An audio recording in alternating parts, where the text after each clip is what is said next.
Selamat datang di channel Cingte Horor, tempat di mana kamu bisa mendengarkan cerita-cerita horor bukan agar kamu menjadi seorang yang penakut, melainkan agar kamu menjadi orang yang berani menghadapi ketakutan-ketakutanmu. Selain itu, jika suatu hari kamu berada dalam posisi seperti di dalam cerita-cerita horor yang saya bawakan, kamu sudah tahu dan sudah siap untuk menghadapinya. Sebelum ceritanya dimulai, tolong bantu channel ini dengan subscribe, like, komen, dan jangan lupa aktifkan loncengnya agar kamu bisa terus mendapatkan cerita terbaru. Terima kasih dan selamat mendengarkan. Gedung megah dengan pilar-pilar putih itu berdiri kokoh di pusat kota, memancarkan wibawa yang membuat siapapun yang melintas akan menoleh dua kali. Di atas pintu masuk utamanya, sebuah papan nama dari kuningan mengkilap bertuliskan Aroma Surgawi, tampak bersinar tertimpa lampu jalan.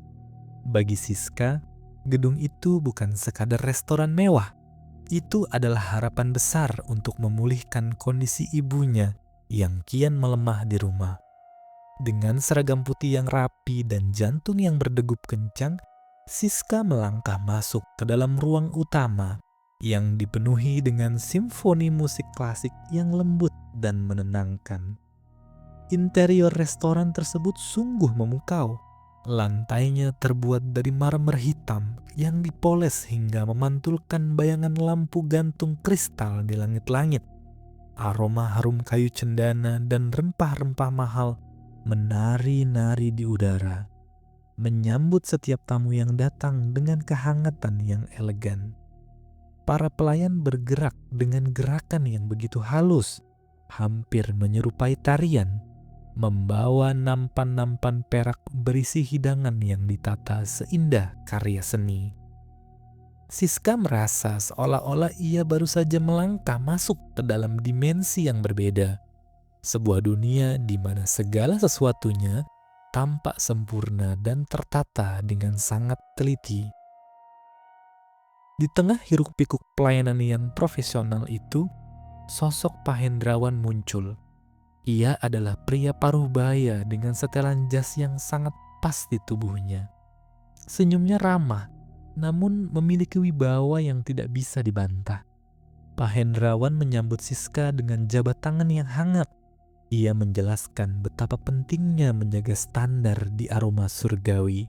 Baginya, setiap piring yang keluar dari dapur adalah sebuah mahkota yang harus dijaga martabatnya.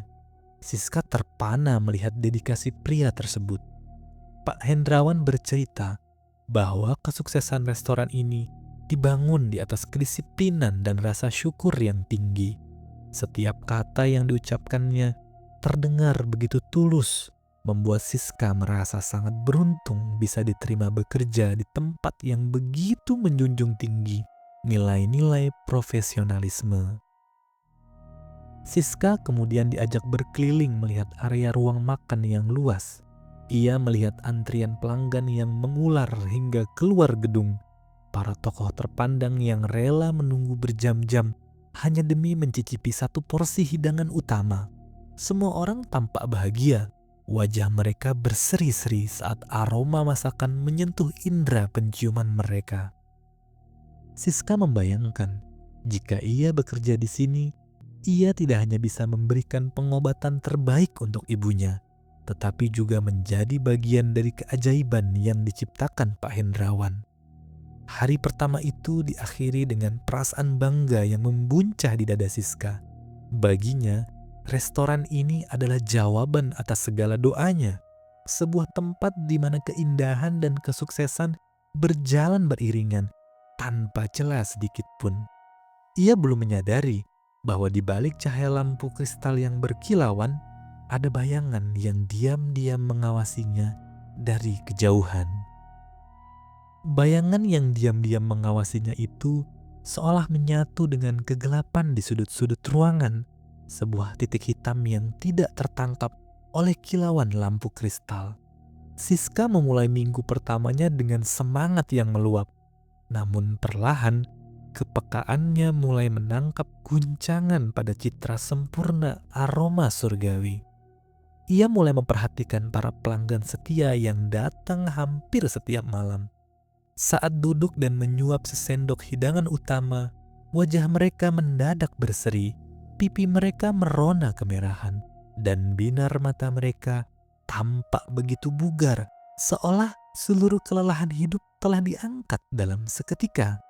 Namun, keajaiban itu bersifat sementara dan terasa ganjil. Begitu mereka selesai makan dan berdiri dari kursi untuk meninggalkan meja, perubahan drastis terjadi. Siska tertegun melihat seorang pengusaha muda yang tadinya tampak gagah tiba-tiba berjalan membungkuk dengan wajah yang mendadak keriput dan pucat pasi saat menuju pintu keluar. Seolah-olah energi kehidupan mereka telah tersedot habis, hanya menyisakan raga yang lesu dan kosong. Kejanggalan itu tidak berhenti pada para pelanggan. Siska menyadari adanya aturan yang sangat kaku mengenai akses ke area dapur. Meskipun ia adalah pelayan, ia sama sekali tidak diperbolehkan melangkahkan kaki ke dalam ruang memasak, kecuali saat lonceng tanda jam operasional dimulai telah berdentang. Setiap kali ia mencoba mendekati pintu baja besar itu di luar jam kerja, seorang petugas keamanan atau pelayan senior akan segera muncul dan mengarahkannya kembali ke ruang depan dengan tatapan dingin. Rasa penasaran mulai tumbuh seperti benalu di pikiran Siska.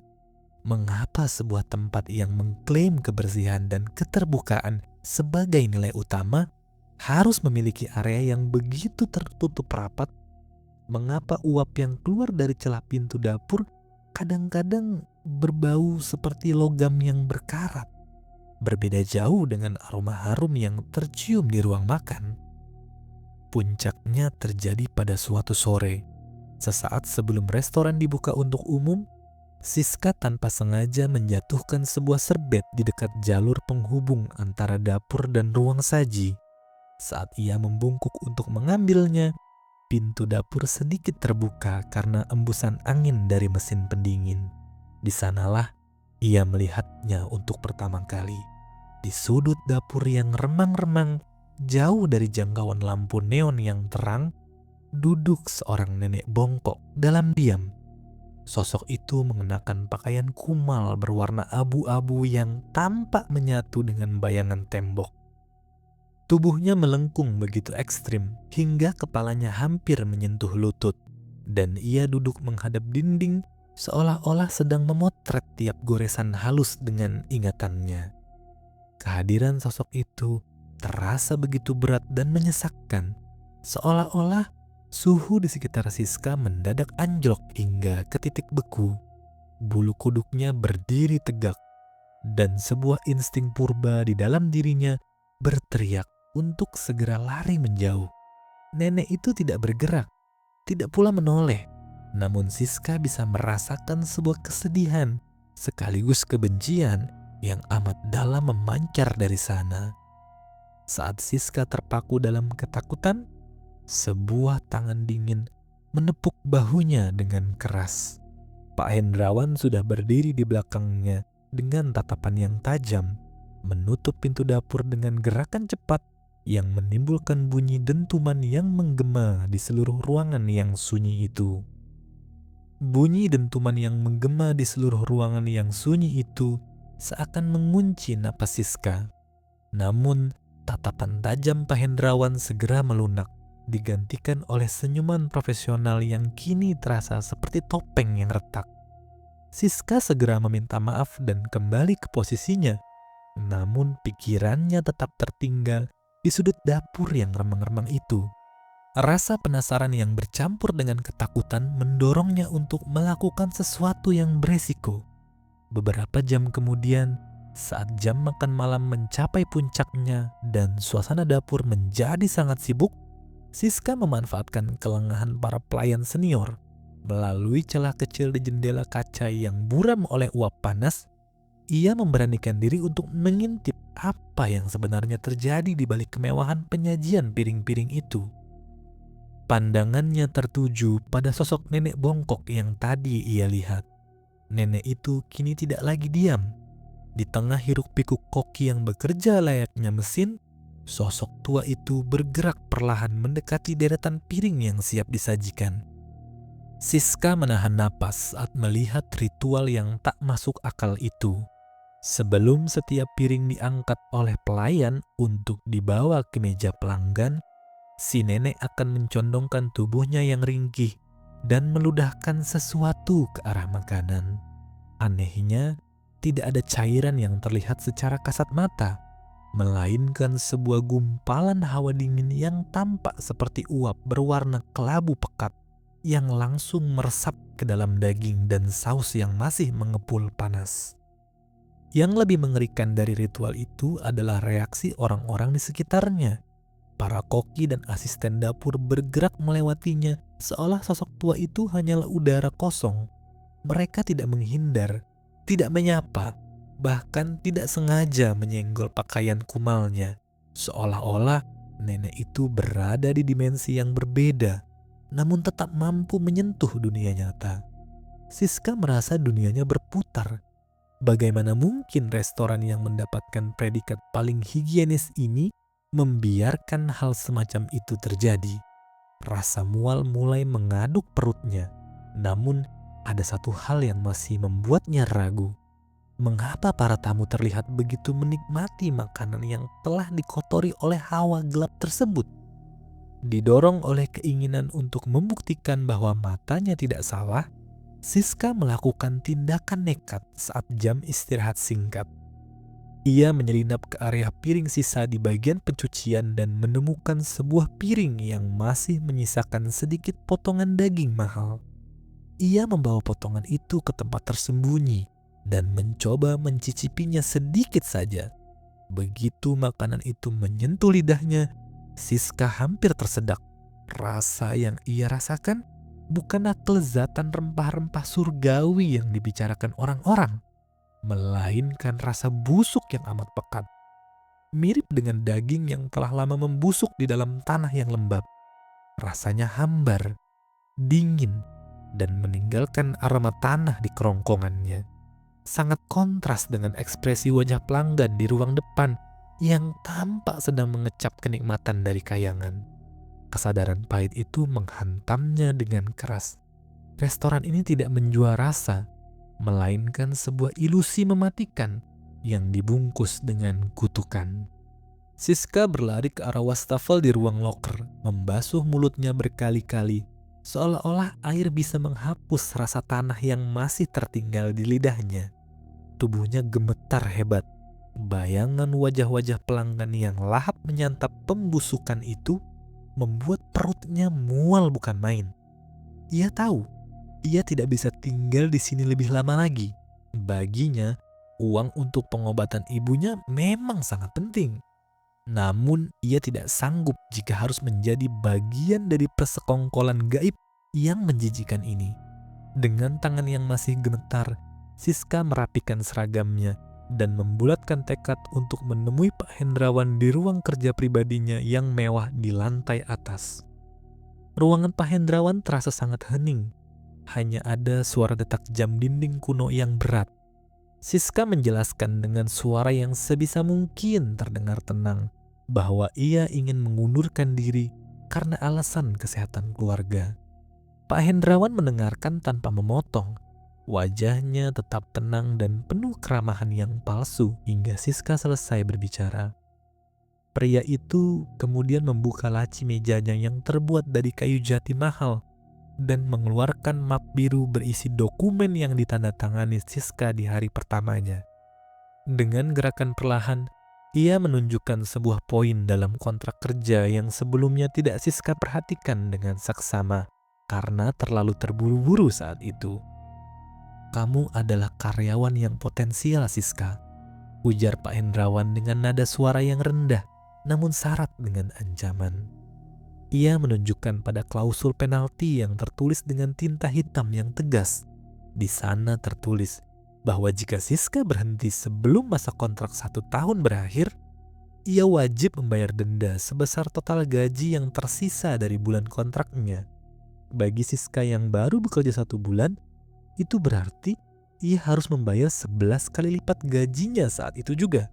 Angka yang tertera di sana sangat besar, jauh melampaui seluruh tabungan yang ia miliki, bahkan jika ia menjual harta bendanya sekalipun. Pak Hendrawan menatap Siska dengan pandangan yang seolah mengunci setiap pergerakannya, memberikan tekanan mental yang membuat Siska merasa ruangan itu kian menyempit. Siska jatuh terduduk di kursi di hadapan meja besar itu, menyadari bahwa ia telah terjebak di dalam sebuah sangkar emas yang pintunya terkunci rapat dari luar. Pak Hendrawan menutup map tersebut dengan senyum tipis yang terlihat sangat dingin, seolah sedang menikmati keputusasaan yang terpancar dari wajah karyawannya.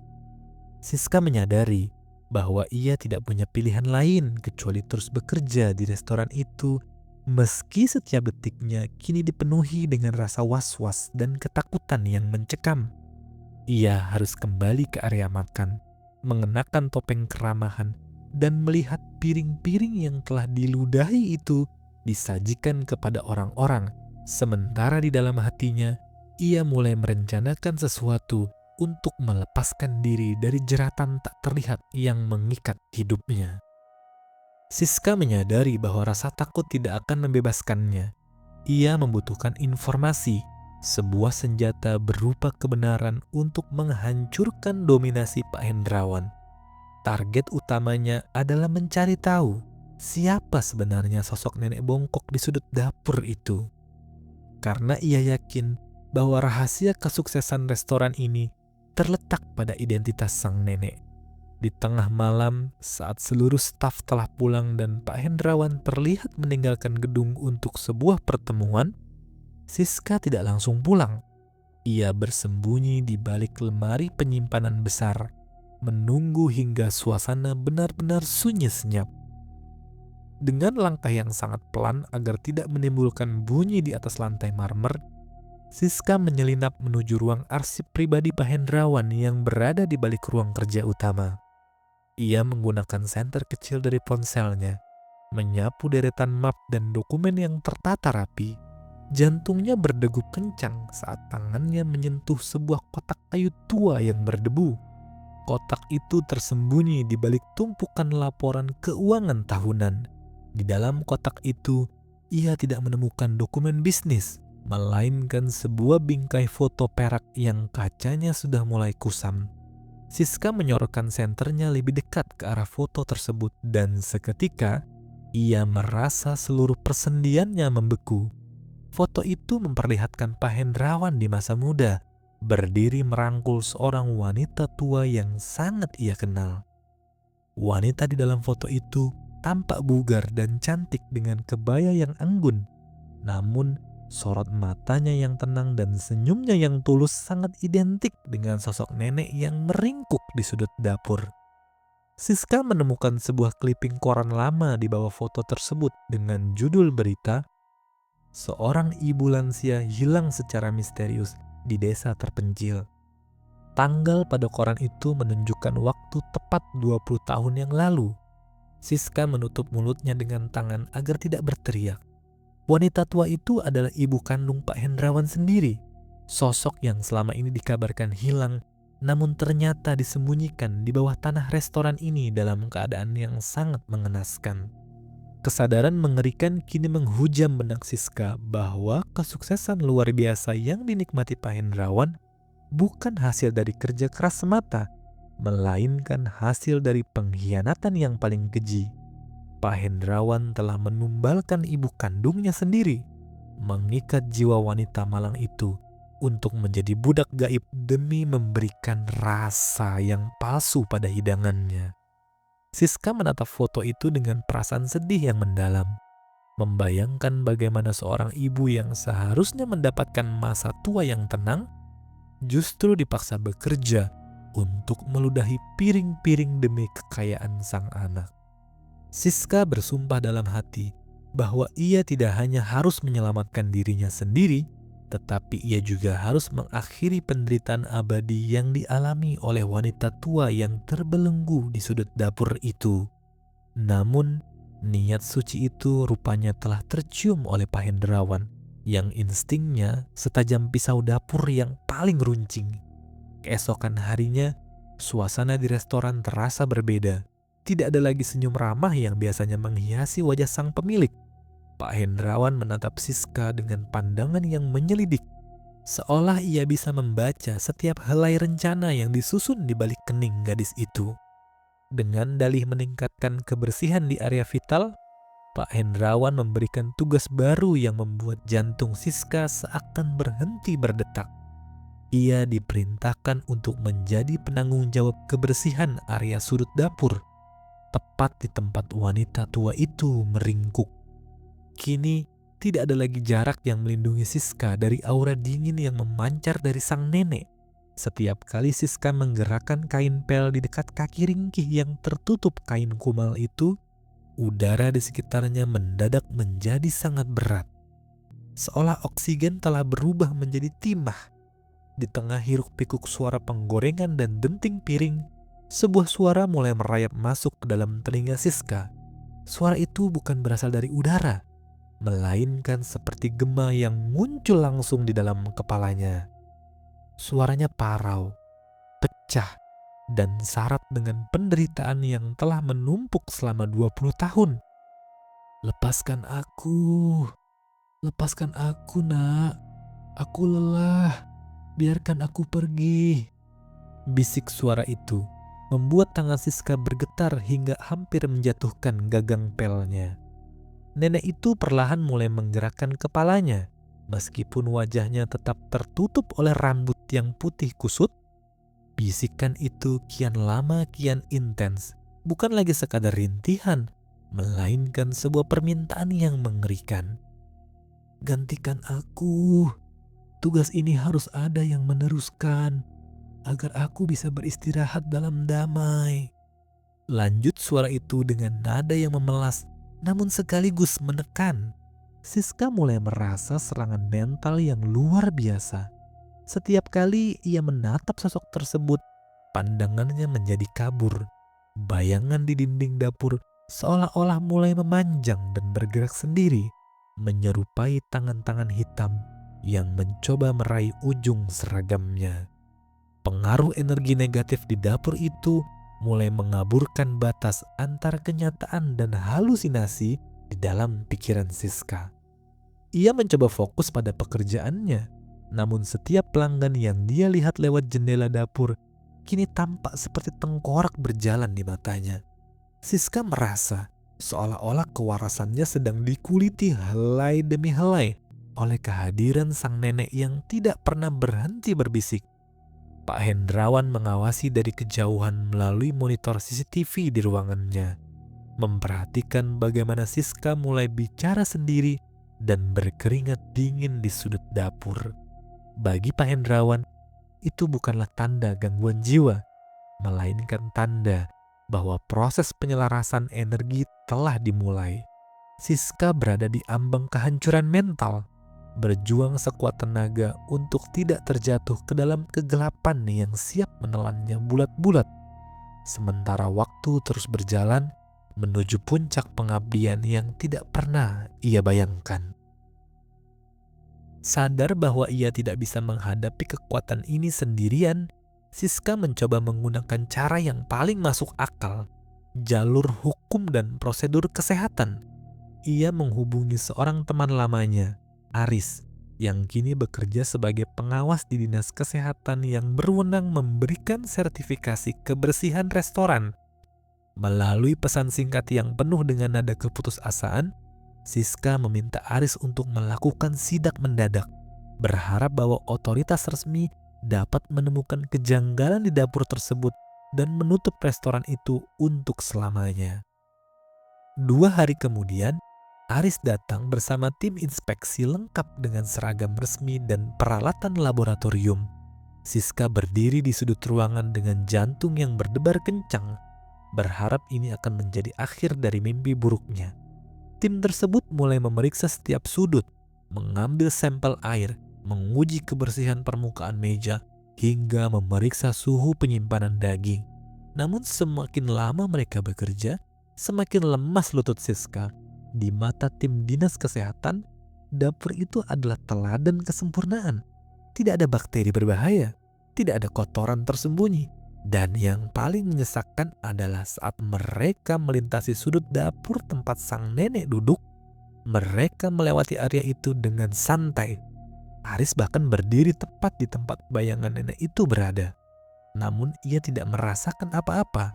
Baginya, sudut itu hanyalah ruang kosong yang bersih dan tertata rapi. Sosok nenek bongkok itu tetap di sana, menatap Siska dengan mata yang kosong dan sayu.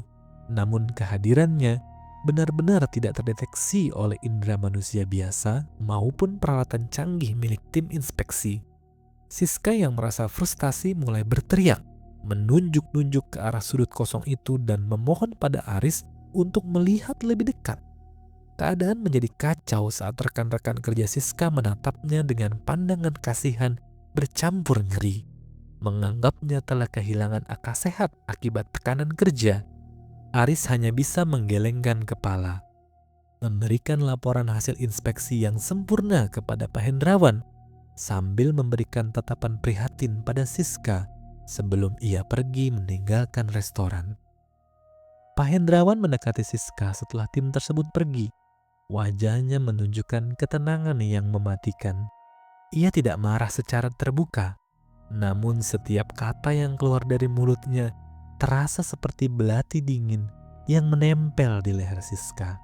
Ia berbisik bahwa tindakan Siska telah mencoreng reputasi restoran dan ia tidak akan ragu untuk memanggil petugas medis dari rumah sakit jiwa jika Siska kembali membuat keributan serupa.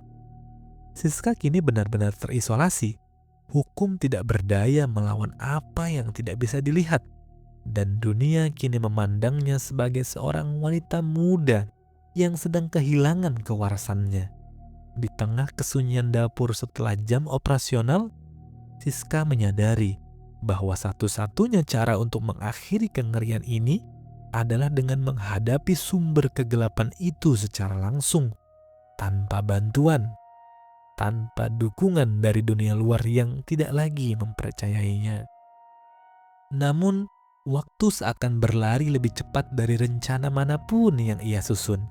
Pak Hendrawan mengumumkan sebuah acara besar yang tak biasa, sebuah perjamuan pesta tertutup untuk para tamu VIP yang terdiri dari pejabat tinggi dan pengusaha berpengaruh. Siska melihat persiapan yang jauh lebih megah dari biasanya. Bunga-bunga lili putih yang harum memenuhi ruangan, namun di balik keharuman itu, Siska mencium bau anyir yang samar. Sebuah pertanda bahwa sesuatu yang besar sedang dipersiapkan di alam yang tak terlihat. Malam itu, suasana di dapur terasa sangat mencekam. Siska memperhatikan sosok nenek bongkok di sudut itu tampak berbeda. Tubuhnya yang biasanya tegang, kini mulai memudar. Kulitnya yang keriput terlihat transparan, seolah-olah ia sedang menguap menjadi debu. Siska menyadari fakta yang mengerikan bahwa energi kehidupan nenek itu telah mencapai batasnya. Ia sudah terlalu lama diikat dan kini jiwanya akan segera lenyap menjadi ketiadaan. Namun Pak Hendrawan tidak tampak khawatir. Pria itu justru berkali-kali melirik ke arah Siska dengan binar mata yang penuh kemenangan. Melalui bisikan-bisikan parau yang kian lemah dari sang nenek, Siska akhirnya memahami kebenaran yang sesungguhnya. Pak Hendrawan tidak akan membiarkan sumber rasa restorannya hilang begitu saja. Ia telah menyiapkan sebuah ritual untuk memindahkan beban kutukan itu ke dalam tubuh yang baru. Dan Siska adalah kandidat yang sempurna karena ia memiliki kemampuan untuk melihat sosok gaib tersebut. Pesta dimulai dengan gelak tawa para tamu di ruang depan. Sementara di dapur, Pak Hendrawan mulai mengeluarkan sebuah benda yang selama ini disimpan di dalam peti kayu kecil yang selalu ia kunci. Benda itu adalah sebuah piring keramik kuno dengan motif pualam yang sangat indah, namun memiliki aura yang sangat dingin dan menyesakkan. Siska melihat bagaimana Pak Hendrawan meletakkan piring itu di depan sang nenek, lalu mulai merapal kata-kata pelan yang membuat udara di dapur bergetar hebat. Siska merasa tubuhnya mendadak kaku, seolah-olah ada ribuan benang halus yang ditarik dari arah piring tersebut dan mulai membelit pergelangan tangannya. Ia menyadari bahwa piring pualam itulah yang menjadi jangkar atau pengikat jiwa sang nenek di dunia ini. Dan malam ini, benang-benang itu sedang mencari inang yang baru untuk diikat. Siska dihadapkan pada pilihan tersulit dalam hidupnya yang terasa seperti berada di ujung jurang. Jika ia membiarkan ritual itu selesai, dia akan menggantikan posisi si nenek bongkok itu untuk menjadi budak selamanya bagi Pak Hendrawan.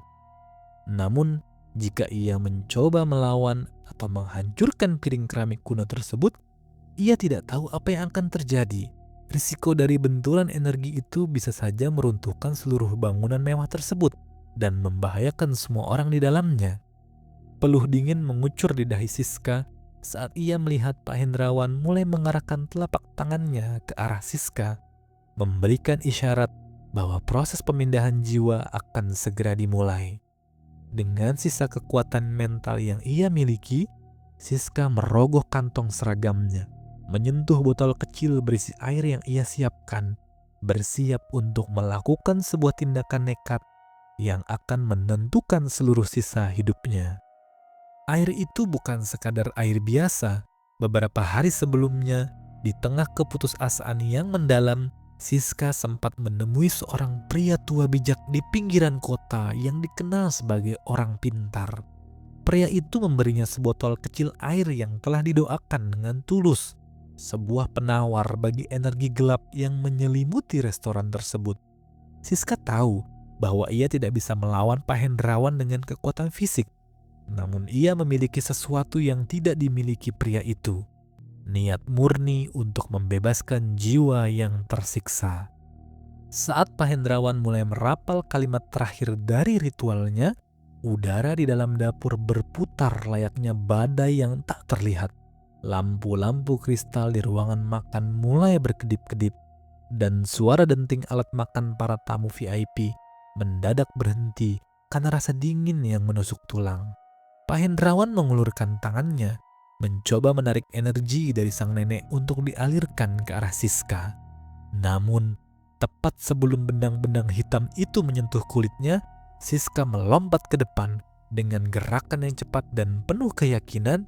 Ia menyiramkan air doa itu langsung ke arah piring pualam kuno yang diletakkan di atas meja persiapan.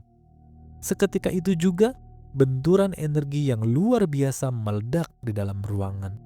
Air doa tersebut bereaksi dengan hawa gelap yang menyelimuti piring pualam tersebut, menciptakan kilatan cahaya yang menyilaukan dan suara derit yang memekakkan telinga. Piring keramik itu mulai retak, mengeluarkan suara seperti jeritan ribuan jiwa yang tertahan.